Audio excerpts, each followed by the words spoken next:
Column नाम वाक्य और उसके परिवर्तन के संबंध में चर्चा कर रहे थे। नाम में परिवर्तन की जो प्रक्रिया है उसका भी मैंने खुलासा किया था। अब पार्षद सीमानियम का दूसरा जो महत्वपूर्ण वाक्य है वो है पंजीकृत कार्यालय वाक्य, रजिस्टर्ड ऑफिस क्लास। ध्यान देंगे कि जब अपन कंपनी का समामेलन करवाने जाएंगे तब हो सकता है आपने पंजीकृत कार्यालय सुनिश्चित नहीं किया गया हो,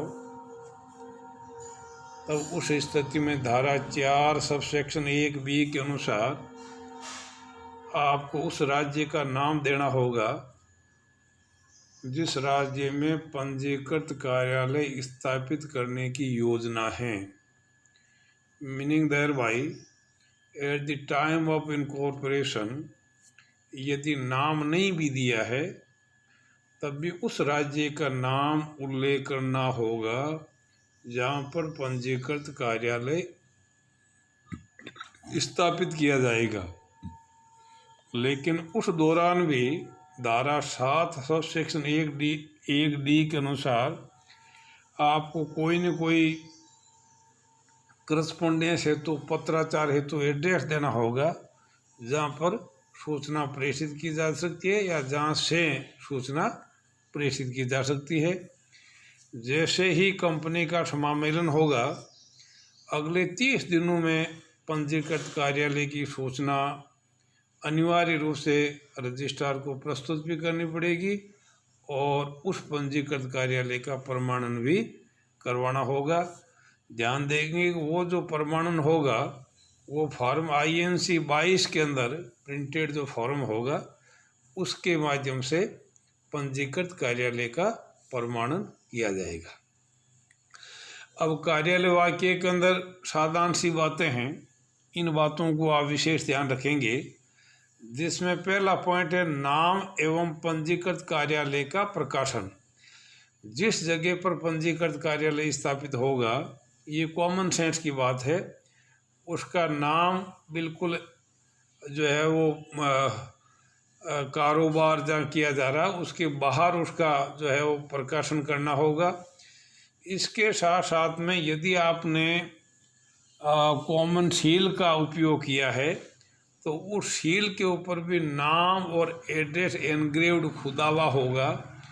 इसके साथ साथ में जितने भी कंपनी के जो प्रलेख हैं, जो जिनके माध्यम से अनुबंधात्मक संबंध स्थापित किया जाएगा या जो जो पेपर कंपनी के माध्यम से निर्गमित होंगे उन पेपर्स के ऊपर भी जो है वो कंपनी का नाम लिखा हुआ होना चाहिए।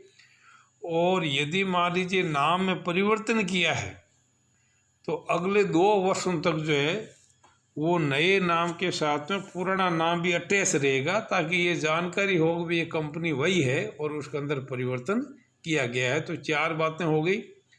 नाम एवं पंजीकृत कार्यालय का प्रकाशन, कार्यालय अथवा कारोबार के बाद कंपनी अपने नाम को सुस्पष्ट शब्दों में अपनी सील यदि है तो, आजकल इसकी अनिवार्यता समाप्त कर दी है, पर भी उत्कीर्ण एनग्रेव करवाएगी या खुदवाएगी। तीसरा, पंजीकृत कार्यालय का पता, पहचान क्रमांक सहित सभी प्रलेखों पर छपवाना होगा। और चौथा पॉइंट 2 वर्षों के भीतर परिवर्तन को नवीन नाम के साथ में दर्शाना होगा। ये 4 महत्वपूर्ण बातें होगी। नाउ द क्वेश्चन अराइजेज, यदि कार्यालय के अंदर परिवर्तन करने की स्थिति बनती हो तो ऐसी स्थिति में क्या किया जाए। तो कुछ बातें तो अपनी समझ के साथ में वैसे ही विकसित होती चली जाएगी कि कार्यालय में परिवर्तन की 4 स्थितियां मोटे तौर पर देखने को मिल सकती है। अगर मान लीजिए एक ही शहर के अंदर एक स्थान से दूसरे स्थान पर परिवर्तन करना हो तो उसमें कोई विशेष आपको प्रयास करने की आवश्यकता नहीं है। संचालक मंडल की सभा आहूत करनी पड़ेगी और उसके अंदर प्रस्ताव पारित करके और वो निर्णय लेना होगा। और यदि निर्णय पारित हो जाता है तो अगले 15 दिनों के भीतर इस आशय की सूचना रजिस्ट्रार को प्रेषित करनी होगी धारा 12 सब सेक्शन 4 के अनुरूप। यदि मान लीजिए एक ही राज्य में उसी रजिस्ट्रार के अधीन अगर मान लीजिए कोई स्थान परिवर्तन करना हो, राज्य वही है, रजिस्ट्रार भी वही है, उसी रजिस्ट्रार के अधीन, तब क्या प्रक्रिया होगी? तब भी आपको कोई विशेष प्रक्रिया अपनाने की आवश्यकता नहीं है। जहाँ पहले आपने संचालक मंडल की सभा बुला करके प्रस्ताव पारित किया था, इस बार क्योंकि मामला थोड़ा सा उससे ज़्यादा मतलब जो है हितों को प्रभावित करने वाला है, इसलिए साधारण सभा में विशेष प्रस्ताव का पारित करना पड़ेगा, special resolution on behalf of the general assembly. और यदि प्रस्ताव पारित हो जाता है तो उसी प्रक्रिया के तहत अगले 15 दिनों के अंदर इस बात की सूचना रजिस्ट्रार को प्रेषित करनी है और परिवर्तन का प्रमाणन करवाना है। यदि मान लीजिए एक ही राज्य में एक स्थान से दूसरे स्थान पर परिवर्तन हो रहा है, लेकिन रजिस्ट्रार अगर चेंज हो रहा है, तो प्रक्रिया संवाट थोड़ी बहुत उसकी तुलना में कुंभरसम होगी, थोड़ी जटिल होगी। ध्यान रखना, एक एक क्रम भाई मैं बातें बता रहा हूँ। पहले चरण के अंदर तो जिस जगह पे आप परिवर्तन करना चाह रहे हो उस जगह के लिए जो है नए नाम से साधारण सभा में विशेष प्रस्ताव पारित करना पड़ेगा। यानी आपका जो रजिस्टर्ड ऑफिस है, जिस जगह पे आप परिवर्तन करना चाह रहे हैं, उस नाम पर सहमति बनाने के लिए, ये सुनिश्चित करने के लिए साधारण सभा में विशेष प्रस्ताव पारित करना पड़ेगा। दूसरा पॉइंट है नोटिस का प्रकाशन, यानी कम से कम 2 समाचार पत्रों में, जो एक लोकल समाचार पत्र हो और एक अंग्रेजी हो। लोकल का मतलब जो ज़्यादा उस एरिया के अंदर चलन के अंदर हो, 2 समाचार पत्रों के माध्यम से जिसमें इस बात का उल्लेख हो कि नोटिस जारी करने के अगले 21 दिनों में अपनी परिवेदना क्षेत्रीय संचालक रीजनल डायरेक्टर को प्रेषित कर दें। इस आशय की सूचना प्रकाशित करानी पड़ेगी कि प्रकाशन की तारीख से अगले 21 दिनों के अंदर जो है वो इस आशय की परिवेदना क्षेत्रीय संचालक को प्रेषित कर दे और उसकी एक प्रति कंपनी को भी भेज दें, ताकि कंपनी को ये पता रहे कि किन किन व्यक्तियों की परिवेदनाएं प्राप्त हुई है और उनमें क्या सत्यता है। तीसरा पॉइंट है लेनदारों, ऋण पत्रधारियों तथा निक्षेपकर्ताओं को व्यक्तिगत सूचना। ये दोनों बातें बहुत ही महत्वपूर्ण हैं। लेनदारों, ऋण पत्रधारियों तथा निक्षेपकर्ताओं को, क्योंकि इनका हित प्रभावित हो सकता है, तो इनको व्यक्तिगत सूचना देनी पड़ेगी। सूचना में 21 दिन के भीतर परिवेदना प्रस्तुत करनी होगी। जैसा कि मैंने दूसरे पॉइंट के अंदर बताया था, 21 डेज बिफोर जो है वो क्षेत्रीय संचालक को अपनी परिवेदना प्रस्तुत करनी है और साथ ही कंपनी को भी इस आशय की सूचना देनी पड़ेगी। उल्लेखनीय तथ्य है कि बिंदु 2 एवं 3 का उपयोग क्षेत्रीय संचालक को आवेदन करने से कम 1 माह पूर्व करना होगा। ये जो सूचना है 1 महीना पहले जो ये सूचना प्रकाशित करनी होगी। चौथा पॉइंट है क्षेत्रीय संचालक को अनुमोदन हेतु आवेदन। इसमें रीजनल डायरेक्टर की जो भूमिका है वो बहुत ही महत्वपूर्ण हो जाती है, क्योंकि क्षेत्र चेंज हो रहा है, इसलिए उसको जो है वो सूचना देनी होगी अप्रूवल के लिए। पंजीयन तो रजिस्ट्रार ही करेगा, लेकिन before the registration of the change it must be apply to regional director for the sake of approval. तो क्षेत्रीय संचालक को अनुमोदन हेतु आवेदन, इसमें लिखा ऐसा आवेदन फॉर्म INC 23 में निर्धारित शुल्क के साथ प्रस्तुत करना होगा। धारा 12 सबसेक्शन 5 क्षेत्रीय संचालक द्वारा अनुमोदन। ये सारी कार्रवाई करने के पश्चात जब आप रीजनल डायरेक्टर को आवेदन करेंगे तो अगले 30 दिनों के अंदर रीजनल डायरेक्टर ये इंश्योर करेगा कि इस परिवर्तन का अनुमोदन करना है अथवा नहीं करना है। अगला पॉइंट है अनुमोदन को रजिस्ट्रार के पास फाइल करना। यदि मान लीजिए रीजनल डायरेक्टर उसको अप्रूव कर देता है on behalf of the given information, तो अगले 60 दिनों के अंदर, आफ्टर द अप्रूवल, अगले 60 दिनों के अंदर ये जो अप्रूवल है और जो रिजोल्यूशन आपने पास किया है उसके साथ में रजिस्ट्रार को आवेदन करना पड़ेगा। और रजिस्ट्रार जो है वो अगले 30 दिनों के अंदर जो रीजनल डायरेक्टर ने जो अप्रूवल की कॉपी वो जो आवेदन किया है उसके अगले 30 दिनों के अंदर पंजीयन कर देगा और इस बात का प्रमाण पत्र भी जारी कर देगा। और जो रजिस्ट्रार ने प्रमाण पत्र जारी किया है वो परिवर्तन का अकाट्य प्रमाण माना जाएगा, सेक्शन 12 सब सेक्शन 7। लेकिन यदि मान लीजिए परिवर्तन एक राज्य से दूसरे राज्य में परिवर्तन हो रहा हो, एक स्टेट से दूसरे स्टेट, इसमें स्टेट भी चेंज हो रहा है, नेचुरली रजिस्ट्रार तो चेंज होगा ही होगा, तब ये प्रक्रिया और ज़्यादा जटिल हो जाएगी। कारण क्या है कि तब अधिकांश लोगों का, इवन जो एम्प्लॉइज जो काम कर रहे हैं उनका भी हित प्रभावित हो सकता है। लेनदार, ऋण पत्रधारी, डिपोजिटर्स, उनका हित प्रभावित होगा ही होगा। तो इसलिए इसकी जो प्रक्रिया है वो थोड़ी सी जटिल बनाई गई है। मैं प्रक्रिया को 1 बाय 1 एक्सप्लेन कर रहा हूँ। पहला पॉइंट है उसी पैटर्न के ऊपर विशेष प्रस्ताव पारित करना। पहला काम है special resolution on behalf of the general assembly. विशेष प्रस्ताव पारित होने के पश्चात दूसरा जो महत्वपूर्ण पॉइंट है वो केंद्रीय सरकार के अनुमोदन हेतु आवेदन। ये INC 23 में आवेदन करना होगा। आवेदन क्योंकि केंद्र सरकार ऐसे ही तीर और तुक्के पर जो है वो अप्रूव नहीं करेगी, उनके पास में तथ्यात्मक जानकारी होनी चाहिए।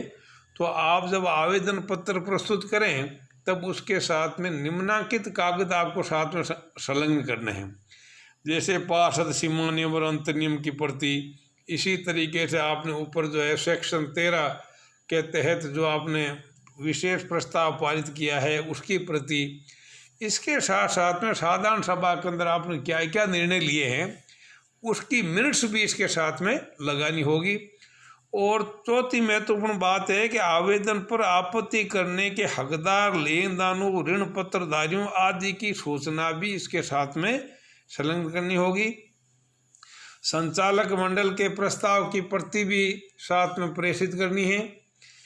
इस आवेदन की प्रति विशेष ध्यान करेंगे, इस आवेदन की प्रति रजिस्ट्रार तथा राज्य के मुख्य सचिव को प्रस्तुत करने की प्रति।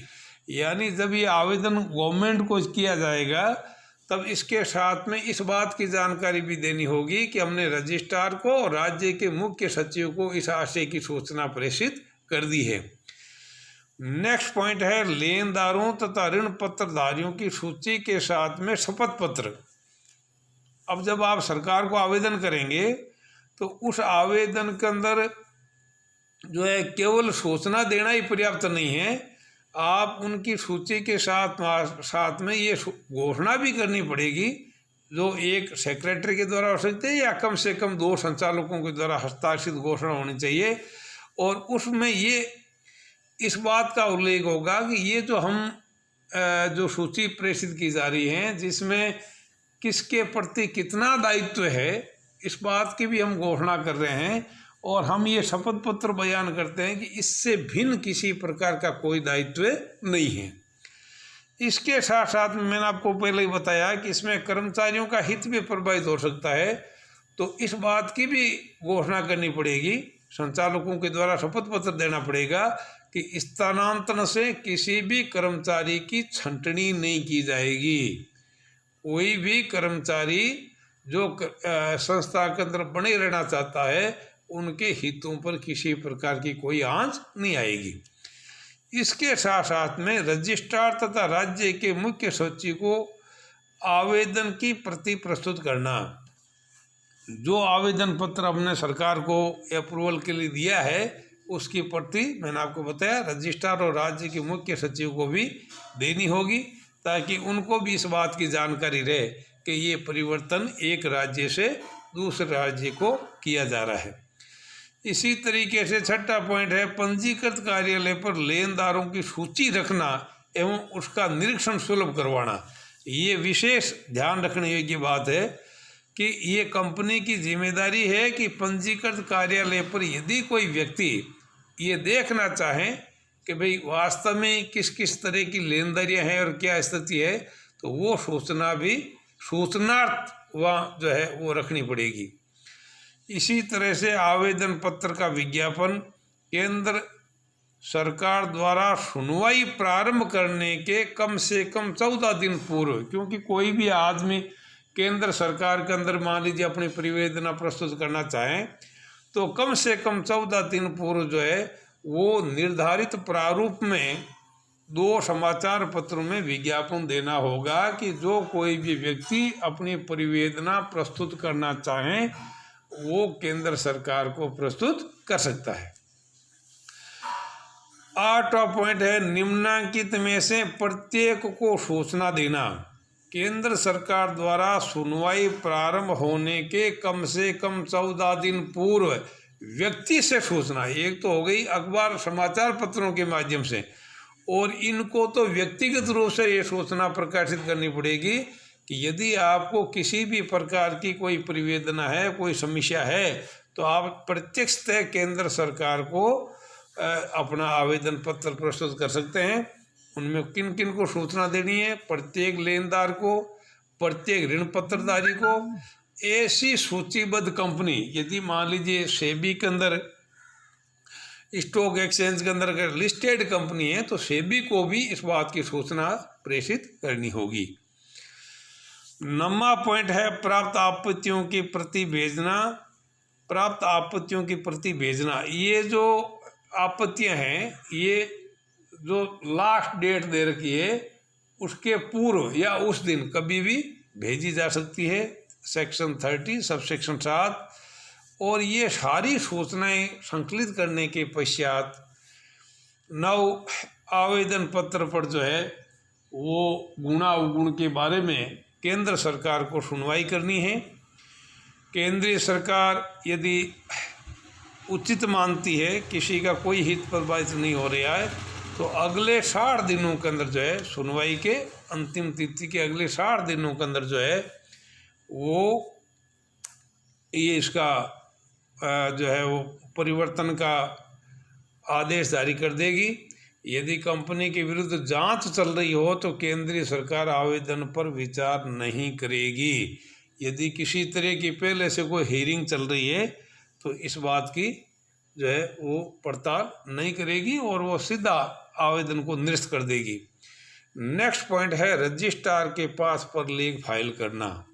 जब केंद्रीय सरकार ने ये अप्रूव कर दिया, स्पेशल रिजर्वेशन पैसे ही पास हो चुका है, तो ये दोनों शर्तें पूरी, क्योंकि पहली शर्त तो पहले ही पूरी हुई है, तो विशेष प्रस्ताव और केंद्रीय सरकार के द्वारा अनुमोदन की प्रति के साथ ही दोनों राज्यों के रजिस्ट्रार के पास में ये परपत्र आवेदन पत्र प्रस्तुत करना होगा और ये केंद्र सरकार के अनुमोदन के अगले 30 दिनों के अंदर दोनों राज्यों के रजिस्ट्रारों को ये आवेदन करना है, ताकि दोनों को ये पता रहे कि भाई किस जगह से किस स्थान पर का जो है वो रजिस्टर्ड ऑफिस का परिवर्तन किया जा रहा है।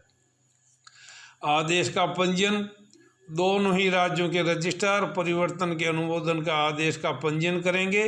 अनुमोदन आदेश तभी प्रभावी होगा जबकि उसका रजिस्ट्रार द्वारा पंजीयन कर लिया जाएगा और वो जो पंजीयन होगा वो परिवर्तन का अकाट्य प्रमाण माना जाएगा और रजिस्ट्रार के द्वारा नए रजिस्ट्रार के द्वारा समामेलन का नया प्रमाण पत्र जारी कर दिया जाएगा सेक्शन 13 सबसेक्शन 7 के अनुरूप।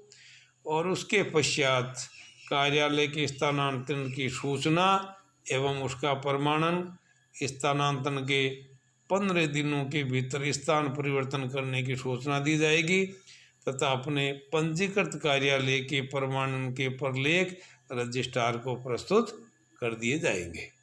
और जैसे ही परिवर्तन का पंजीयन कर दिया जाएगा, तब जो है दोनों जगह पर जो है वो स्थान परिवर्तन संबंधी सार्वजनिक सूचना प्रकाशित करनी होगी, ताकि प्रत्येक व्यक्ति को ये जानकारी हो जाए कि ये परिवर्तन की जो प्रक्रिया है वो कंप्लीट हो चुकी है और नया जो स्थान है वो अमुक स्थान पर निर्धारित किया गया है। तो आप देख रहे हैं कि चारों चरणों के अंदर जो है वो प्रक्रिया के अंदर धीरे धीरे जो है जटिलता आती गई। पहले तो केवल एक स्थान से दूसरे एक ही जो है स्थान पर परिवर्तन करना था, तब कोई विशेष प्रक्रिया थी ही नहीं। और दूसरे के अंदर जो है जब एक ही रजिस्ट्रार के अंदर परिवर्तन करना था, तब भी साधारण सभा के अंदर विशेष प्रस्ताव पारित किया था और पारित प्रस्ताव की सूचना अगले 15 दिनों में रजिस्ट्रार को दी थी। और तीसरे और चौथे चरण के अंदर क्योंकि संबंधित पक्षकारों का हित प्रभावित हो रहा है, इसलिए इस व्यवस्था को चाक चौबंद करने की व्यवस्था की गई। That's all.